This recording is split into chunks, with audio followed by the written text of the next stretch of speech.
Happy MarsCon. Everyone having a good time at MarsCon today? Who was here last night? Anyone? Oh, did you have a good time last night? Pizza was fun. 12:30, we'll do it again tonight. My name is Michael Candlewall. I'm your Toastmaster, and I'm here to interview our writer guest of honor, Lisa Shearin. If we could have some quiet in the back, that'd be great, because we're going to do an interview. So thank you so much for being here. MarsCon is a wonderful weekend that I can't wait to spend with you every year. And you all pretty much know who I am, so I'm not going to introduce myself much more than that. But let's have Lisa introduce herself to everybody, and so we can get to know Lisa. All right, you can have a seat. If you're going to talk, please go in the hallway. Thank you. I've written 3 series. One's more classic fantasy with humor, adventure. The second's more of an urban fantasy. For example, if Men in Black is one of my favorite movies, the first one. The Mummy, the first one. Ghostbusters, the first one. I like that kind of movie, and those are movies, and those are the kind of books that I write. The second one, the SPI files, or as I call it, Spy Files, stands for Supernatural Protection and Investigations. It's an international organization that protects supernaturals from humans and humans from supernaturals.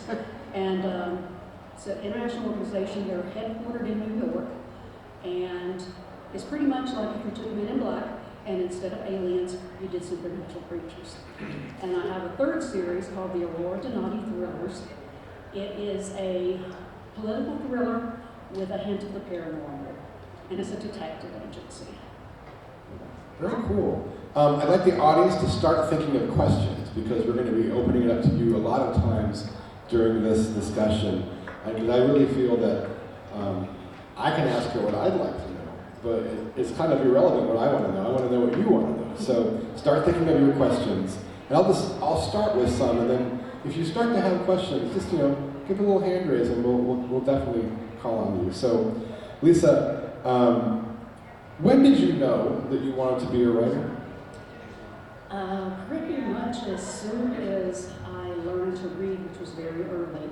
I love telling stories, I love making up stories, and I have always wanted to be a writer. Did you write stories as a kid and read them to your parents? No, I kind of kept them hidden. Kept them to yourself? I'm introvert. Okay. But yeah, in college, I thought I wanted to go into journalism, but I'm glad I didn't, because introvert. You kind of need to be really an extrovert to ask people who don't want to answer your questions. And I do not like confrontation. I must feel very strongly about it, and that was just not going to be a career for me. I went into corporate marketing and advertising. My most recent job before I went to writing full-time was a writer, editor, and proofreader at a Raleigh advertising agency. Great job. What was the turning point for you where you decided that you no longer wanted to keep that writing to yourself and you wanted to share it with others? When I got into college, I was at App State, Appalachian State. I was trying to find something to read. I could not find the books I wanted to read, and my roommate apparently got really tired of hearing me complain about it, and she said, well, why don't you just write it yourself? So I started writing the books that I wanted to read, but was not finding. That's why a lot of writers, I think, start writing and sharing their work. We have a quote in the Muse Writers Center in the auditorium, and my mind has been MarsCon, so I can't think of the exact wording or the person who the quote is from, even though I put the quote on the wall. But it was like, write the book you want to read was sort of the thing. So that's pretty cool. When you all these ideas that you had, you mentioned 3 different series, the sort of Men in Black meets X-Files series, the SPI Files, and the Aurora Donati political thrillers, and then the Rain Benares novels. Where do you find the well of ideas comes from inside of you? Pretty much everywhere. Movies, TV, reading. I read a lot. I'm a big history buff. read a lot of history. I almost had a double major in history. I majored in English and communications. Love medieval and Renaissance history, which is Renaissance type world is where the Rain series is set. My husband and I, actually I drugged him into doing it. My husband and I took fencing for about 10 years, foil, FA, and saber, and we also did rapier and dagger dueling, and our fencing club had a group that did appearances, for example, like at the North Carolina Museum of History, the Biltmore House, we had the full costume and everything. So much fun. And one of the reasons why I wanted to learn the rapier and dagger, because I wanted to do realistic fight scenes. And so my instructor and my coach and I, the first fight scene in Magic Lost Trouble Found, we choreographed. Because a lot of it, it's not realistic. It drives me crazy. But yeah, so I could choreograph my own fight scenes. So, even though you're writing fiction, which you can make up whatever you want, research is still a really big part of being a writer, even if you're writing fiction or fantasy or science fiction. So it sounds like you took the research very seriously. You choreographed the fight before you wrote it. How do you approach research in other ways? First thing is to try to not go down the rabbit hole. Because if I'm putting something in a book, it goes without saying that I'm interested in it. And if I'm interested in it, I want to know all I can about it. So I tend to, it's like I have to pull myself out of the rabbit hole before I spend too much time on it.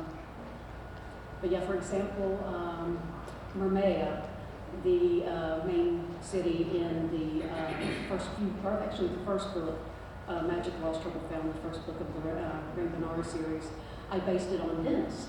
So naturally I did a deep dive into Venetian palaces and canals and how deep they were, and yeah. And you can write that research trip off too. Yeah, you have to be able to afford to take it first before you can write it off. So I bought books. This was pre-internet, so I bought books. Curious from the audience, how many people are here because you are a fan and want to learn more about Lisa, versus how many of you are here because you want to be a writer and you want to learn from her about being a writer? Or you want free books, which I have. Who's here who wants to be a writer and is learning more about writing? You're taking it too. And the rest of you are here because you're big fans of Lisa. So I'll ask both guys a question. Thank you. Thank you. That's great. So let's do something with the writers in the room.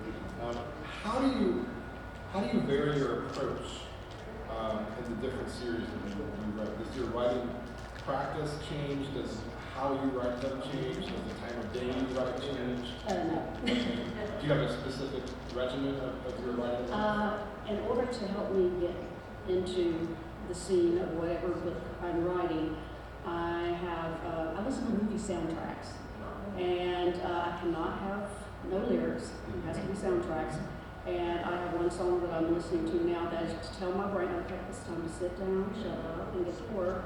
And then the book I'm writing now, The Enigma Key, it is book 11 of the Spy Files. For some reason, the soundtracks to the Nicolas Cage movies, National Treasure. Okay. Yeah, you've got to do a lot of suspension of disbelief, but it's fun.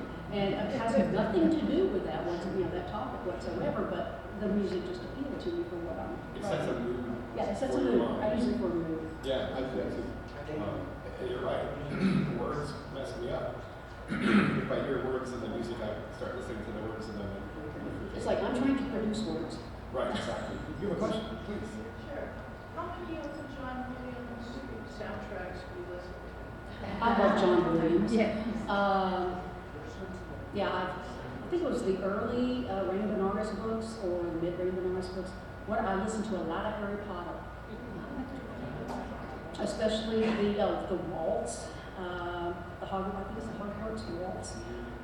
Really set the tone for me for the masquerade ball toward the end of Magic Lost Trouble Found, and the goblins and all the exotic costumes and whatnot. That really set the tone for me for that. Do you find that the music also influences the rhythm of your sentence structure or your paragraphs, and do you change if you're writing a faster scene, do you change to a faster piece of music? Or? Yeah, I do. Okay, yeah. I do. And I think that's very interesting because I have a friend who's a writer who used to come to all the SciCons back in the day. He's back in Thailand, and he's a composer and a writer. And he thought of the page almost as a piece of music in some ways because he had to create the flow through it, the denouement of the song. It's great. Music can be very helpful. Yes, it is. It's critical for me. Matter of fact, I write off my Amazon Music subscription. Good, good. So that's a practical question for the two writers in the room. What things should you keep track of in your business life? Things like the Amazon subscription for music. What other kinds of things might be unique to you? My Kindle Unlimited subscription, I have found a lot of series by authors I never would have found by myself that it's like a series of 7 books, and they're all included under Kindle Unlimited. It's like, that's 3 books. But for example, I would have never found Andrew Main. He writes the Jessica Blackwood mystery. She's an FBI agent. He is such a good writer. Highly, highly recommend Andrew Main. I also name some authors. I also love Preston and Child, of course, Agent Pendergast. Lincoln Child, his Jeremy Logan series. That's great. Let's see. James Rollins. Great guy. James Rollins. I love his Sigma novels. I read in your bio that you're a crochet addict. Yes. And my question about that. Made this. Made that. How does how does having an alternate craft, because writing is a craft, how does having an alternate craft help free your mind for your writing craft? I do my crochet in the evening after I'm finished working to kind of unwind. Yeah. And make cool stuff. Yeah. Oh, and by the way, I crocheted some bookmarks, and I have some with me. Anybody ever like some crochet bookmarks I do? Oh, and I do have 10 of my fountain pens are going to be in the charity auction. Some of my jewelry. I have some book poster prints. Some of them are like 24 by 36, and some are 11 by 17. If you want my signature messing up your artwork, I will sign it for you if you do that. And I got 8 of my fountain pens, which they're bottle fed. I filled them up before I came. I wrote with them. They write great. There were a couple more I was going to bring, but they kind of spit up on me, and I'm going, yeah, I am not taking you to MarsCon to spit up on somebody who this is their first experience with a fountain pen. Right. They did not make it. The charity auction is in this room, beginning at 4 o'clock, 4 to 6 or 4 to 7, I think. And it's combined with the masquerade contest, so you get the best of both worlds. You can cheer on the costumers, and you can also get a fountain pen. I don't know what they're going to start the bidding at, but and all that, all the money that is raised in the auction helps the local charities. So please come back. it's an animal rescue organization. Yeah, I think it's actually HSPCA, I believe. And I am big donors and a big rescuer. We rescued racing greyhounds since 2000. We're now on our 9th greyhound. We have stopped rescuing greyhounds because there's only like 2 greyhound tracks in the country now that are still open. And there are more people who want to adopt a greyhound than there are available dogs, which is a great problem to have. They're having to import from the Ireland tracks for the East Coast and Mexico for the West Coast.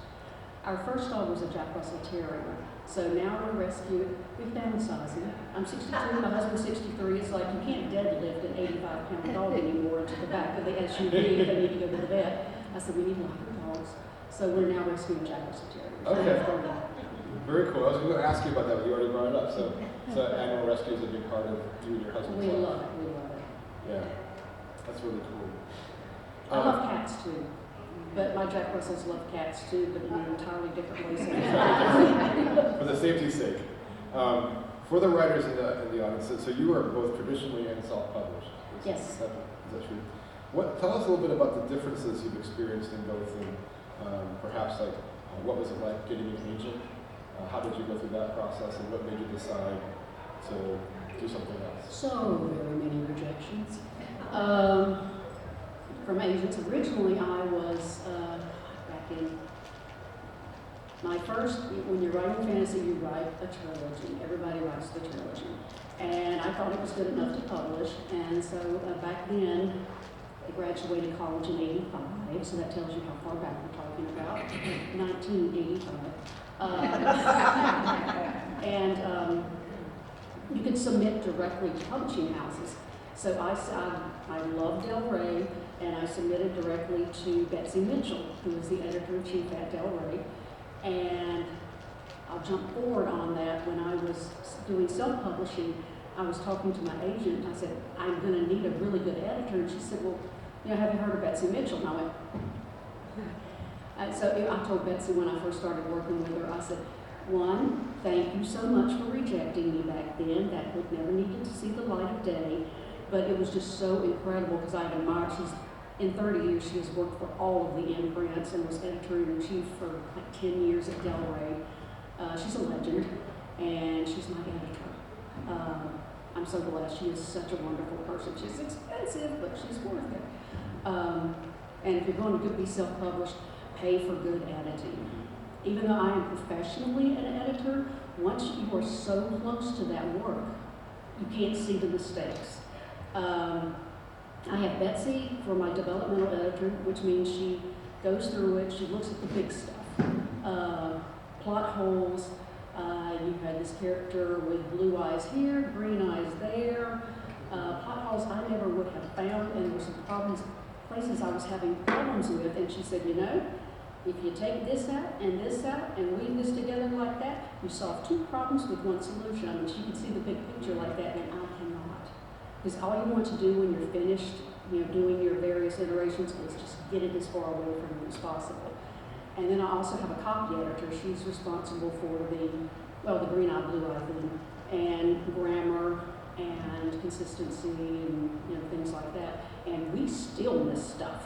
Oh, sure. There's stuff that makes it into print. I'm going, especially as a perfectionist and an editor and proofreader, it drives me crazy, but I've accepted that this stuff happens. Do you ever do you have a critique group or any workshop partners do you work with? I don't know enough people. Oh, okay. And we live out in the country, so it's just me. Okay. It's just me.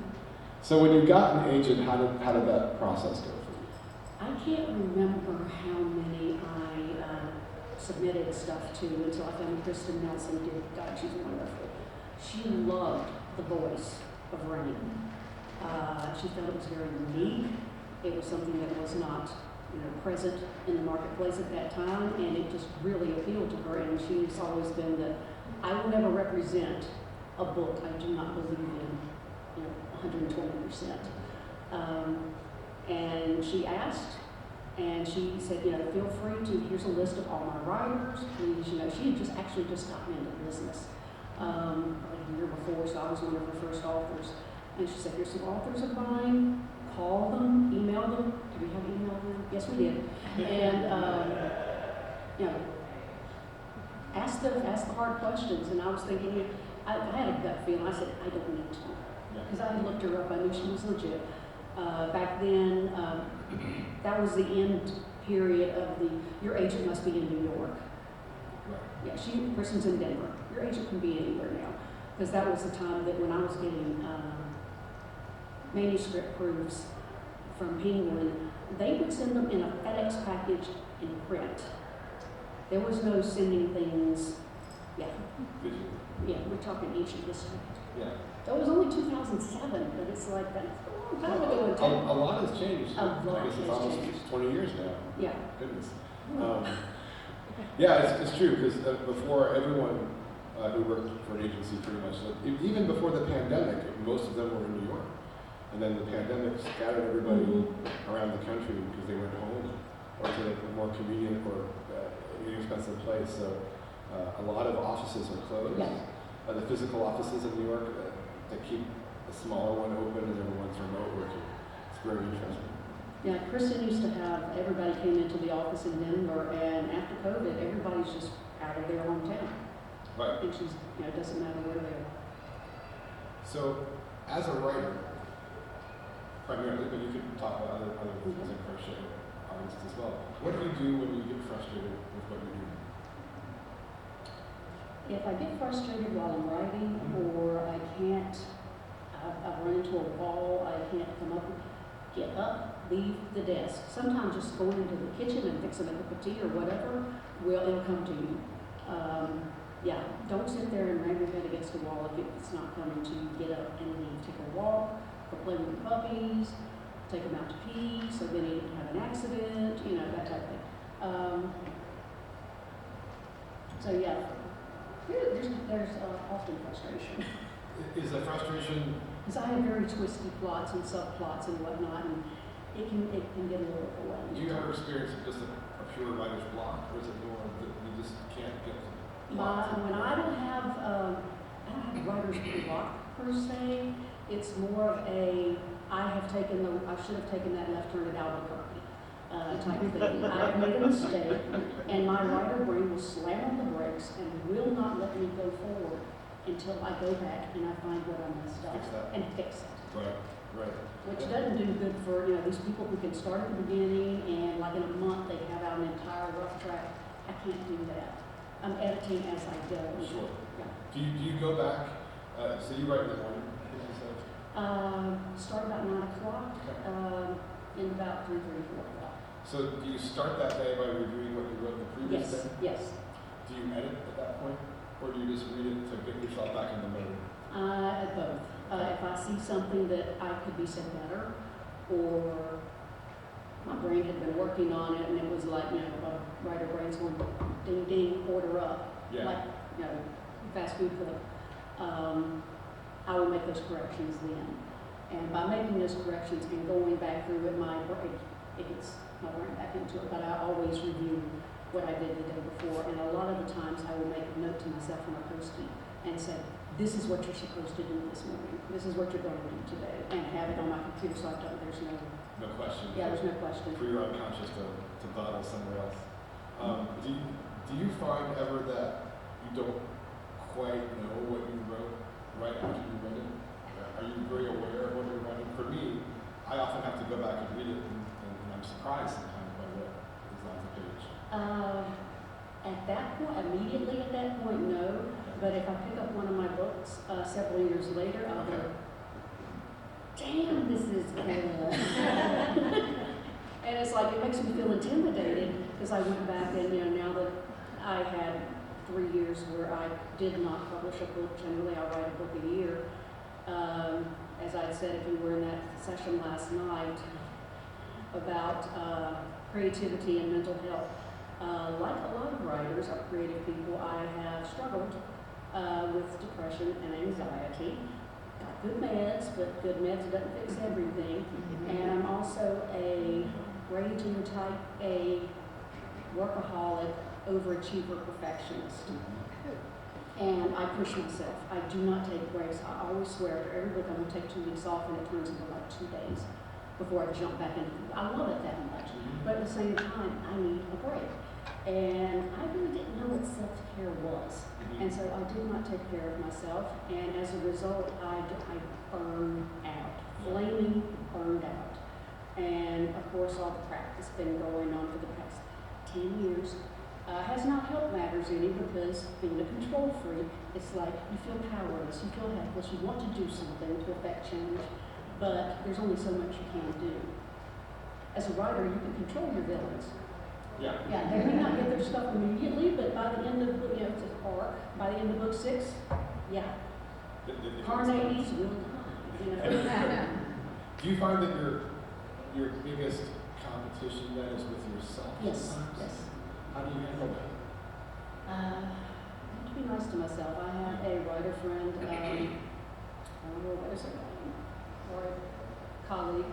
She writes like 3 books a year, and I'm going, I would make so much out. Why can't I write 3 books a year? And it says because her plots are more straightforward. Yeah. And I've got this, I cannot not write twisty plots. And it gets very involved, and there's so many little, Yeah. Okay. But when I went back and I started writing the book I'm writing now, Enigma Key, which is going to be so awesome, I picked up Brimstone Deception to read it, and I was going, okay, Derek, I think I've lost a step here, because this is way above what I'm producing now, or I thought so. I was just being ultra critical of myself.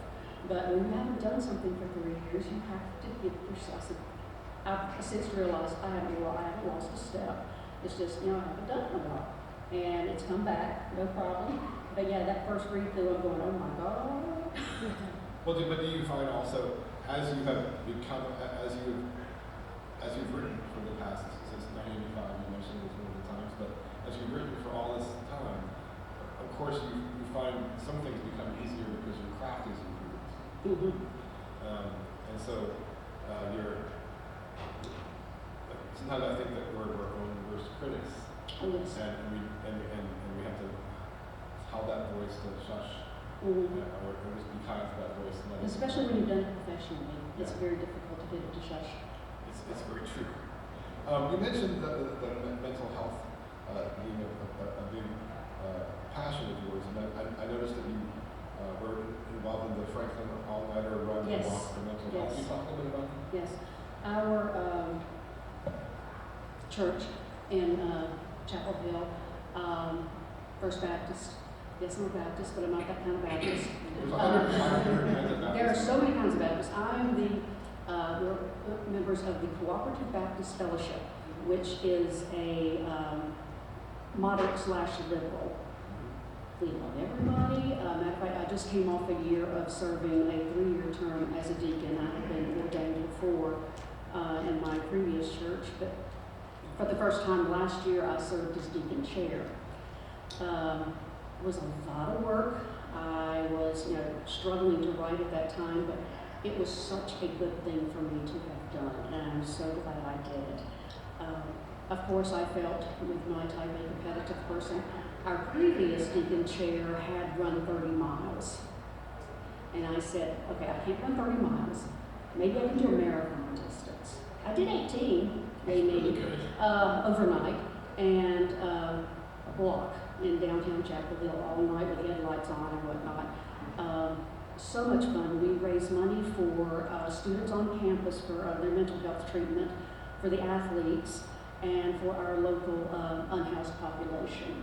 And last year we were also last year we were a red flag shelter, a white flag shelter for our local homeless. And we were going to be set up in our old fellowship hall to house like 20.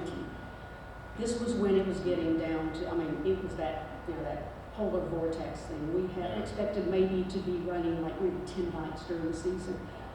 It was like solid. And like 30, 40, and 50 would show up each night. And we were also feeding them. Because it's like, we're Baptist Southern women. We're not going to let anybody come in our house and not feed them. So we have to feed them. And boy, did they appreciate that. And I had beanies I was making for them, and scarves and whatnot, and some ladies in our church were likewise. It was incredible. I am so glad I had that experience to get a chance to meet and talk to, and some of the guys, had their dogs with them. And we have had, when one of our little fosters came, the neighbor had said, I had just bought a big bag of dog food for him, and here's the canister it was in. And I didn't know what kind of dog food it was, or, was it, how much would I feed him of that? And I was already feeding, excuse me, already feeding our foster, or our other foster, and our kids from dog food. And so I it's kind of sat there, and I went, I'm taking that to church. So I took it to church, and, I put it in bags, so it'd be easier for them to carry. And, it was just an awesome experience. Very humbling. Put your problems in perspective. It sure does. I want to make sure we open it up to the audience now. I have more questions, but I want to see if anyone has questions. Please. You had mentioned that you were doing some of your books indie now. And I was wondering, Some books. as an indie publisher, as an indie. Oh, indie. Yeah. I was saying easy. Boy, that was not easy. But I was just wondering what made you turn to that and how that's working out and what you think the benefits are. I got kicked out of the house. I can't remember the exact year, but I had written my 4th spy files, and Penguin was downsizing. They were merging with Random House. Of course, us authors, instead of Penguin Random House, we were calling them Random Penguin. But if you had to be making a certain level of money for them, and they cut a ton of mid-listers loose, myself included. And my agent, because indie publishing back then, it was just getting started, even though it was only been 2 years ago. It was just getting started, and it was still very difficult to do a lot of that stuff. So Kristen, Angel on Earth, would pay half of your editing, half of your printing, half of your artist for your cover. And so we could get on our feet. I called it putting training wheels. And eventually training wheels came off, but she even had a digital, NLA Digital, Nelson Literary Agency Digital, that would front for a publishing, for us. To keep us in there, because she believed in us. And she, a lot of the big publishers weren't taking on new people. So I owe her everything, and so did the other authors that she helped out. Eventually, the training wheels came off when we, got up to speed and learned how to do everything. We had to pay for everything ourselves. I named my little company, Merwood Media, after a forest in my Benars world. Sorry, I'm getting dry here. My accountant had recommended to do an LLC to keep my personal money and the book money separate in case of any legal issues, which there hasn't been any.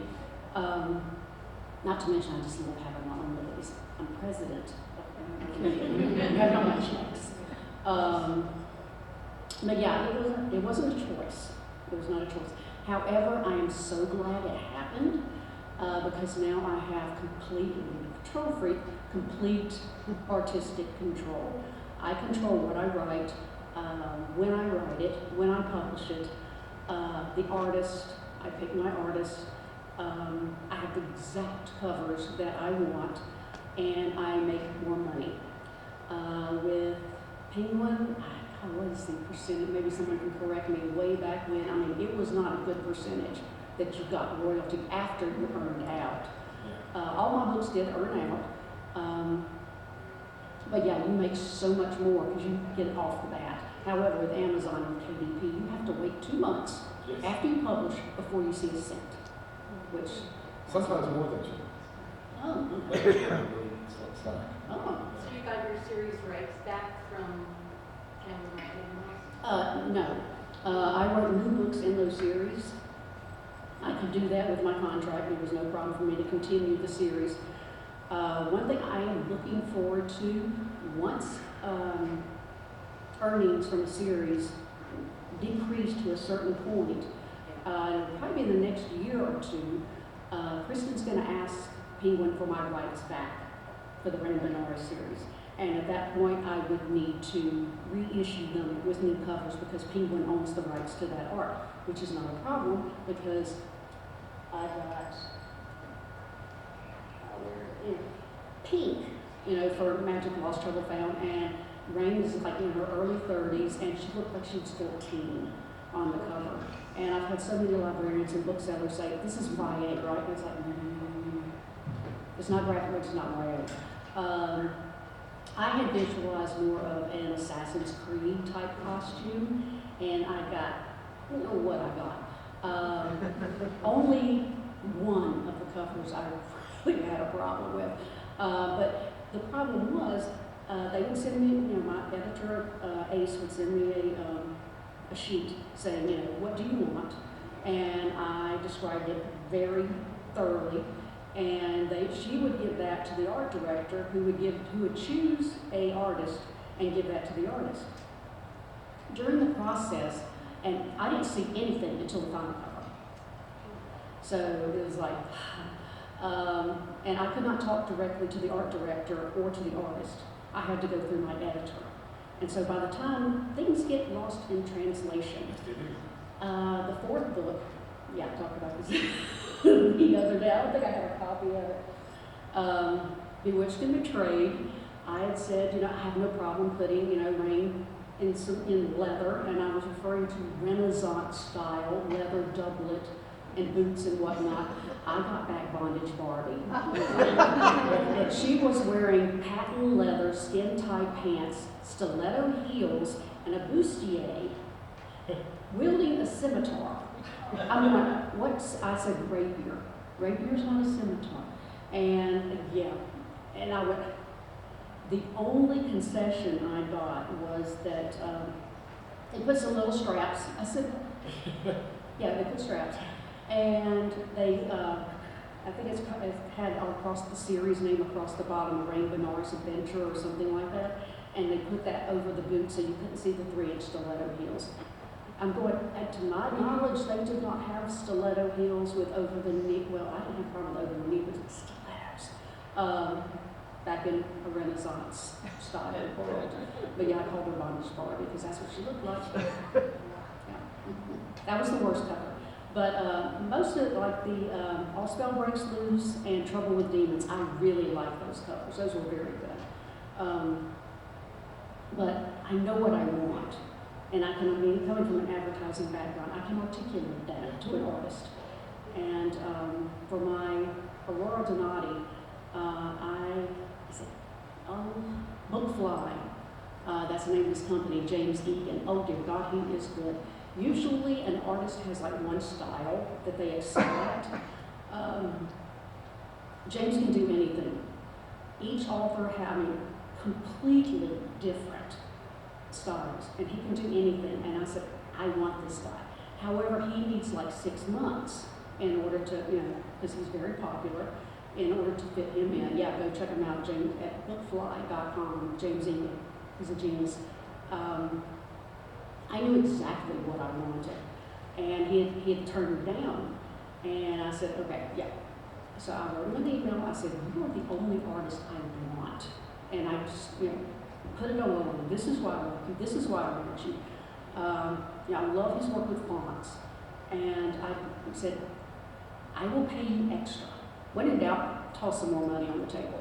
And so he charged me like $100, you know, brush fee, and I was glad to pay it. I told him what I wanted. I got back precisely what I had asked for, but it was so much better than I could have ever visualized. I hate I don't have a copy of that, but yeah, look it up, The Entity Game. Oh, it is wonderful. James does such good work. I started the second book in that series.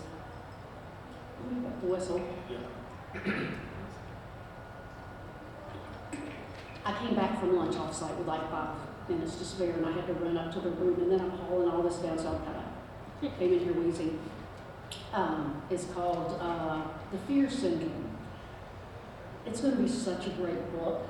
I got up to like, I think chapter 10, and my villain was a little too close to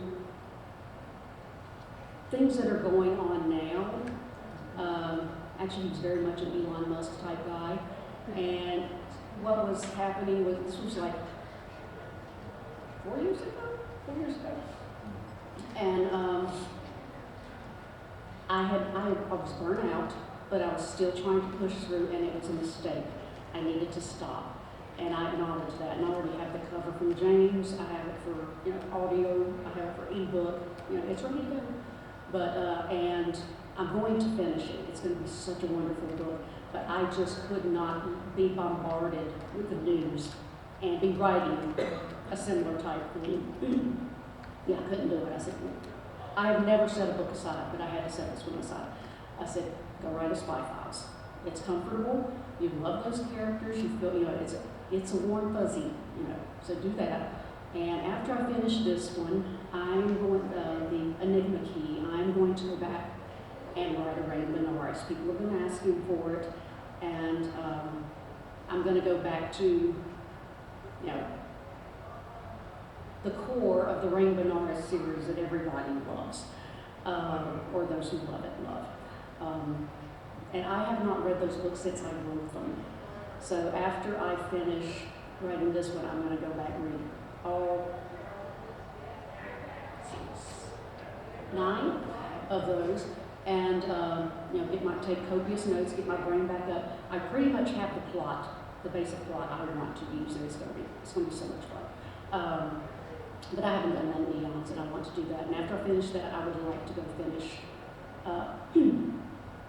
the Fear Syndrome before I write the Mac and Ray wedding book. We have a little bit less than 10 minutes left, so let's see if other questions might be out there. Switch to Yes, T. at the back. How do you deal with writer's block? How do you deal with writer's block? Is your question? Okay. I can say it out loud so people can know.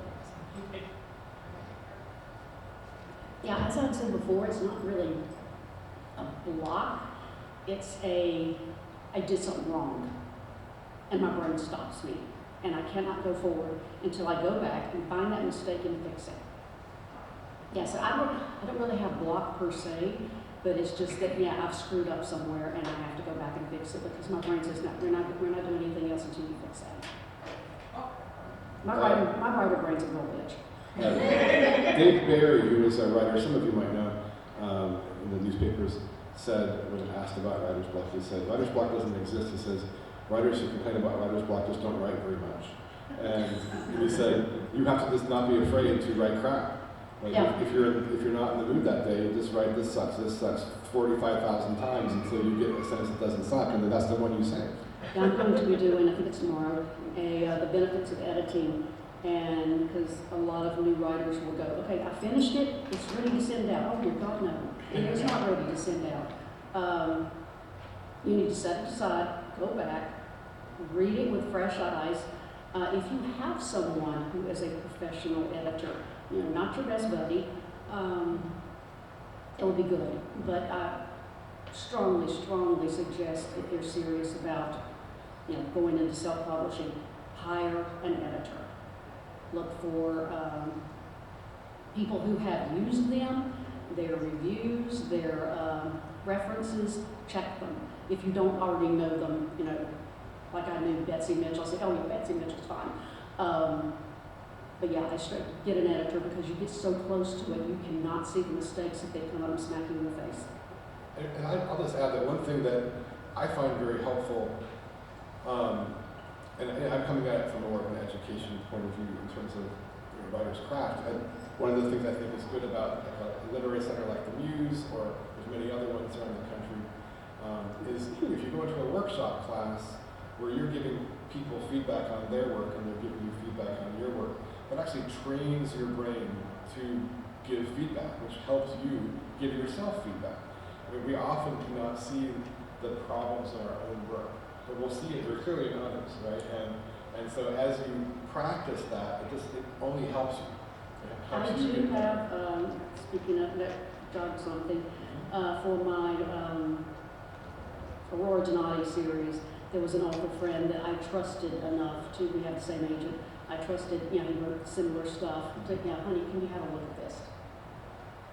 And sometimes it's also helpful if you are in if you're in a workshop or have a critique group, is try to make sure that it's full of diverse voices. Because if you're 29 and everyone in your group is 29, you're going to have the same point of view, generally speaking. So I take pride in, like, the classes we have, there can be a 25-year-old and a 75-year-old and some 40-year-olds and somebody who's you know, a construction worker who wants to be a writer, and someone who's a doctor who wants to be a writer, someone who's a student who wants to be a writer. They all have different things that they're good at and different things that they'll see. Because we all come to things naturally and things that we're not naturally good at in our own work as we evolve as writers. I remember when I first started out, it was pointed out to me by some of my friends who were novelists that I was really bad at point of view, and I was also bad at some other things. They said, you need to work on this. So I made a list of the things they said I was bad at, and I would do an editing pass on my short story for each thing, one at a time. I couldn't have it all in my mind at once. So I was just starting out as a teenager, and so I would make a pass for point of view, and I'd make a pass for dialogue, I'd make a pass for this, and then as time went on, I didn't have to do that anymore because it was You solid. instinctively did. Right. Yeah. Other questions from the audience? Yes, please.